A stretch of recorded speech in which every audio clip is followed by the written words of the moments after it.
En la clase de hoy vamos a hablar de los costes de la empresa según la producción.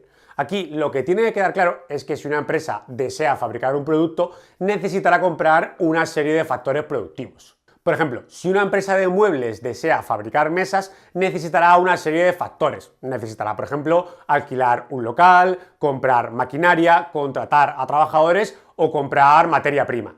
Aquí, por tanto, la clave es que cuando la empresa usa estos factores productivos, se van a producir una serie de costes. Pues bien, dentro de estos costes de la empresa podemos diferenciar 5 tipos. El primero son los costes fijos, que son aquellos que son independientes de la producción.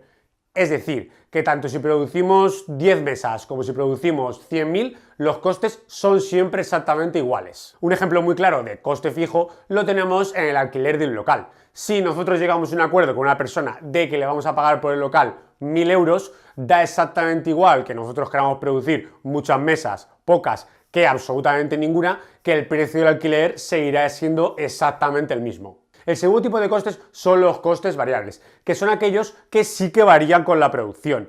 Es decir, que si nosotros decidimos que vamos a producir muchas más mesas, vamos a ver cómo nuestros costes variables aumentan. Ejemplos claros de costes variables serían los trabajadores y las materias primas, como por ejemplo la madera. Está claro que si nosotros producimos, por ejemplo, 1.000 mesas, vamos a necesitar muchos más trabajadores y mucha más madera que si solo producimos 200. Por eso decimos que si producimos más mesa, tendremos unos costes variables mayores. El tercer tipo de costes son los costes totales, que son los costes de todos los factores productivos que hemos utilizado para producir. Aquí lo importante es que para calcular los costes totales bastará con sumar los costes fijos y los costes variables. El cuarto tipo de coste son los costes medios, que también se llaman costes unitarios, que lo que nos dice es cuánto ha costado en producirse una unidad de producto. En este caso, cuánto nos cuesta producir cada mesa. Para calcular cuánto cuesta producir cada mesa, es decir, para calcular este coste medio o coste unitario, bastará con coger el coste total y dividir por el número de unidades producidas. Y por último tenemos el quinto tipo de coste, que es el coste marginal, que lo que nos dice es cuánto ha costado producir la última unidad. En este ejemplo, cuánto nos costaría producir la última mesa. Para calcularlo, aplicamos una fórmula muy sencilla que nos dice que el coste marginal será igual a el aumento del coste total entre el aumento de unidades producidas. Pues ahora vamos a ver cómo se calcularían estos costes con un sencillo ejercicio. Como ves, aquí se nos plantea una empresa que produce mesas y que tiene una serie de costes fijos, el alquiler de local, seguros, suministros. Y luego se nos proporcionan una serie de datos sobre los costes variables. Lo primero que podemos observar es como efectivamente cuando la empresa no produce ninguna mesa, sus costes variables son cero. Claro, al no producir, pues no se contratan ni trabajadores, ni se necesita madera, ni ningún tipo de energía, por lo tanto, pues no tenemos costes variables. Sin embargo, a medida que la producción de mesas aumenta, 0, 10, 30, 50, vemos cómo los costes variables también van subiendo. Vamos a empezar rellenando lo que sería la columna de costes fijos. Aquí es muy sencillo, porque tenemos que hay que sumar el alquiler de local, los seguros y los suministros. Aquí el ejercicio ya nos dice que son todo costes fijos, lo cual implica que estos costes van a ser siempre los mismos. Es decir, que la suma de estos tres costes, que serán 1.500, es independiente de la producción.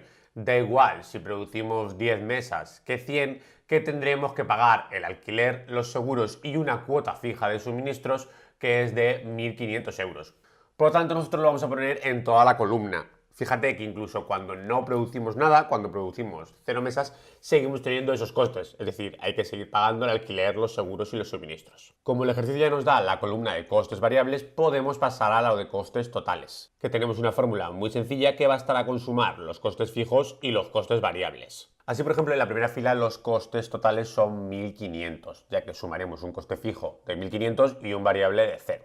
En la segunda fila el coste total es 2.500, que será la suma de los costes fijos de 1.500 y los variables de 1.000. Y así hacemos con todas las filas restantes. En tercer lugar vamos a calcular el coste medio, que recordemos que nos decía cuánto costaba producir cada unidad. En este caso, cuánto costaba producir cada mesa. Para ello bastará con que dividamos los costes totales entre las mesas producidas. Allí en la primera fila, como no producimos ninguna mesa, obviamente no podemos decir que las mesas cuesten nada. Pero ya en la segunda fila, cuando producimos 10 mesas, si dividimos el coste total 2.500 entre 10, eso nos da un resultado de 250. Es decir, que en este caso, cada una de estas 10 mesas cuesta de media en producirse 250 euros. Debe ser una mesa bastante grande. Y si hacemos lo mismo con el resto de filas, siempre dividiendo costes totales entre el número de mesas, vemos como en cada caso me va a dar el resultado de lo que cuesta de media producir una mesa. Por ejemplo, en la última fila dividiríamos 13.500 entre 100 y vemos como eso nos da un resultado de 135. En este caso, cada una de esas 100 mesas cuesta 135 euros producirse. Aquí yo ahora he añadido dos columnas más, las del coste fijo medio y las del coste variable medio, porque algunos ejercicios lo piden. Bueno, esto no tiene ningún misterio. El coste fijo medio será dividir la columna de los costes fijos entre las unidades producidas y la del coste variable medio exactamente igual. Yo dividiré la columna de los costes variables entre las unidades producidas, las mesas.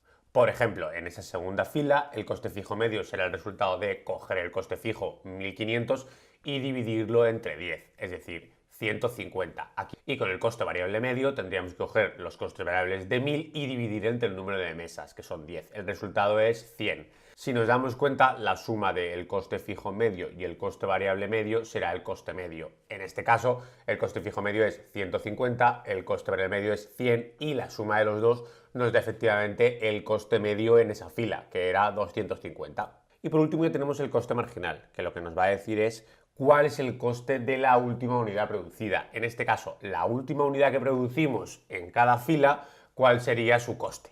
Bueno, para la primera fila, como no tenemos ninguna mesa producida, obviamente no podemos calcular cuál sería el coste de la última, pero ya a partir de la segunda fila podemos calcular ese coste marginal con una fórmula que es que hay que dividir el aumento de los costes entre el aumento de la producción. Pues bien, si nos vamos a esa segunda fila, vemos que los costes totales pasan de 1.500 a 2.500 y por tanto, al restarlo, vemos que ese aumento ha sido de 1.000 euros. Hacemos lo mismo con la producción, vemos que hemos pasado de 0 mesas a 10 y por tanto hemos aumentado 10 mesas. Bueno, si el aumento de costes es de 1.000 euros y lo dividimos por el aumento de mesas de 10, 1.000 entre 10 nos da 100. Eso quiere decir que la última mesa producida, en este caso sería la número 10, nos habría costado 100 euros. Si nos vamos a la tercera fila, vemos que es exactamente igual. Pasamos de unos costes totales de 2.500 a 4.000, es decir, aumenta el coste total en 1.500 y pasamos de una cantidad producida de 10 a 30, por lo tanto estamos aumentando en 20. Al dividir esos 1.500 entre 20 nos da 75. Esos 75 euros es el coste de la última unidad producida, en este caso la unidad número 30. Y con eso terminamos la tabla. Fíjate que son unas fórmulas muy sencillas y que si vamos columna por columna va saliendo muy rápido. Aquí, como siempre, yo te aconsejo que entiendas lo que estás calculando, que entiendas qué es lo que significa el coste medio, el coste marginal. Porque si cometes un error con la calculadora y ahí te saliera un dato muy extraño, siempre va a ser más fácil que tú lo identifiques si entiendes lo que estás calculando. Con esto acabamos y nos vemos, como siempre, en la siguiente clase.